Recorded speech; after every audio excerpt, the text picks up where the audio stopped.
Hi, my name is Megan Watson and I'm a dietetic student at the University of Dayton. Today I'm going to show you a nutrition-focused physical exam.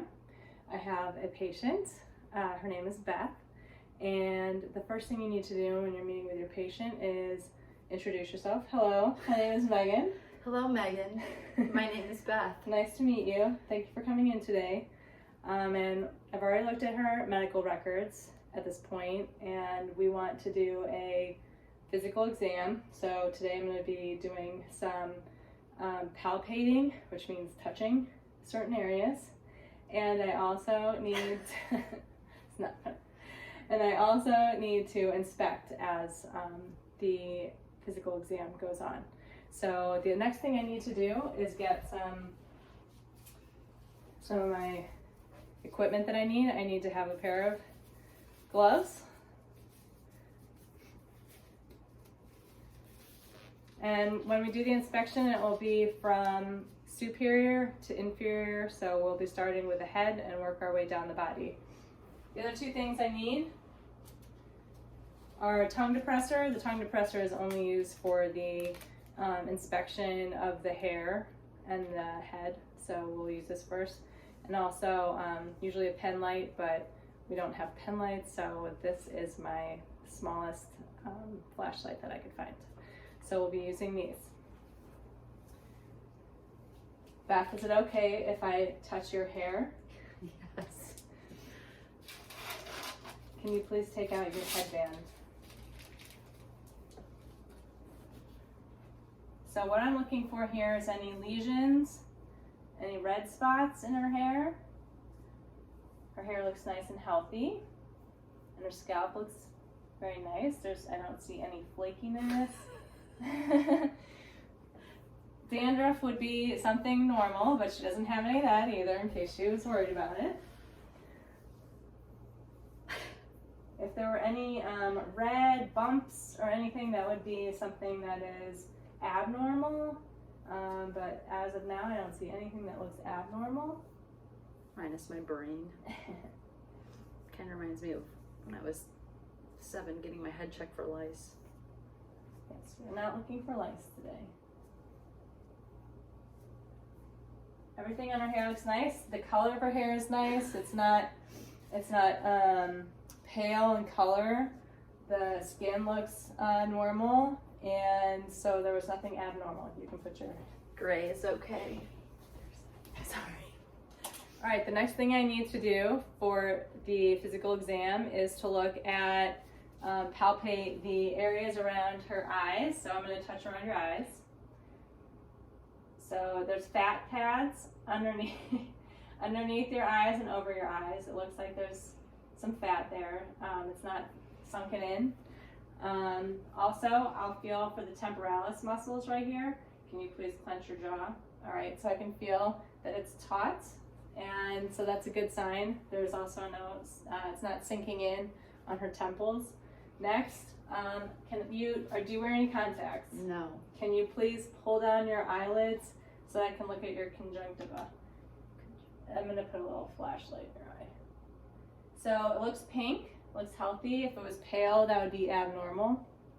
Thank you. Also, her eyes look clear and moist, so that's also a normal sign. So if they were dry, or if there was any yellowing in the eye, that would be abnormal. Also, I'm just going to look at her. There's also in the buccal region, there's some fat here, and that's good. So it's not abnormal. If her cheeks were sunken in, that would be abnormal. Also, around her nose, I can look and see that there's no dryness right there or anything kind of scaly. Doesn't look red or inflamed, so that if it was, that would be abnormal. Next, I'm going to look at her mouth. Can you please open your mouth? And her tongue, you can stick out your tongue. So her tongue looks moist, it looks smooth, it looks like it's a good color. If it was pale and pallor, that would be bad, that would be abnormal. Also, I'm looking for any kind of sores in her mouth. She does not have any lesions or sores in her mouth. And then can you please pull down your bottom gum? So underneath there, it looks pink. which is good, that's normal. If it were pale, that would be abnormal. Also, I'm looking for any kind of, on her gingiva, I'd be looking for any kind of bleeding. There's no bleeding. And then can you please put your tongue up to the roof of your mouth. So right there, I'm looking for her blue veins. There's blue veins, which is normal. If anything looked pale under there, that would be abnormal. Next, I'm going to look, just inspect, and I can see that I can barely see her clavicle right here, so that's normal. If it were sunken in, that would be abnormal.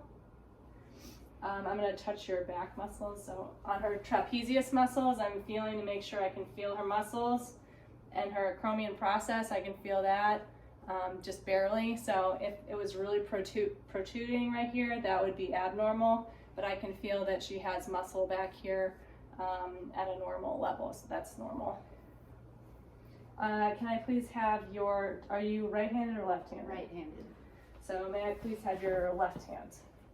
So I'm going to be looking at her hand and her nails.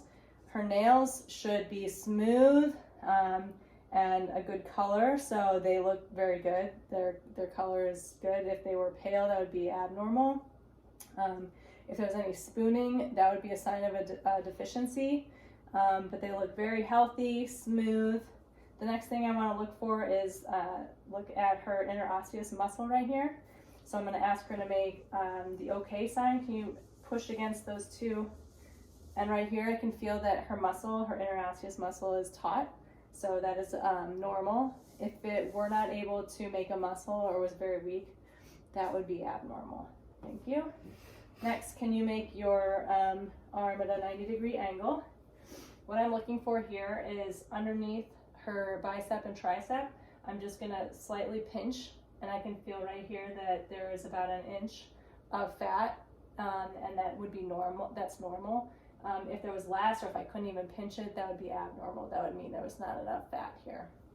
Thank you. You can put your arm down. Next, can I have you stand up, please?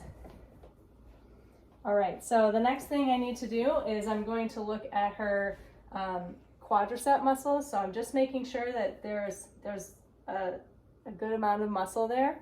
There is, so that's normal. If it was hard to feel any kind of muscle right there, that would be abnormal. I'm also going to feel on her kneecap here and make sure I can feel it. I can, yet also there's a little bit of meat around it, so I can tell that that would be normal. Okay, there's two things I'm going to check here. One is I'm going to check the gastrocnemius muscle, make sure on the back of the leg. I'm checking to see that I can feel a muscle and palpate it, and I can. If there was no muscle, I couldn't feel anything, that would be abnormal. The other thing I want to check for is edema. So what I'm going to do is put pressure on her leg. Sorry. And when I take my finger away, it should come back immediately and spring back. And it does. If it did not, you would count 1 1,000, 2 1,000, and for every second that you count, that would be the severity of the edema. So edema +1, edema +2, etc. I've asked Beth to stand against the wall, and what I'm doing here is just feeling on her back. I'm feeling for her ribs. What you want to be able to feel is maybe a little bit of the ribs, and just to be able to find them. But there should be some muscle and fat here, and that would be normal. If I could feel her ribs protruding, that would be a sign that's abnormal, that she might be malnourished.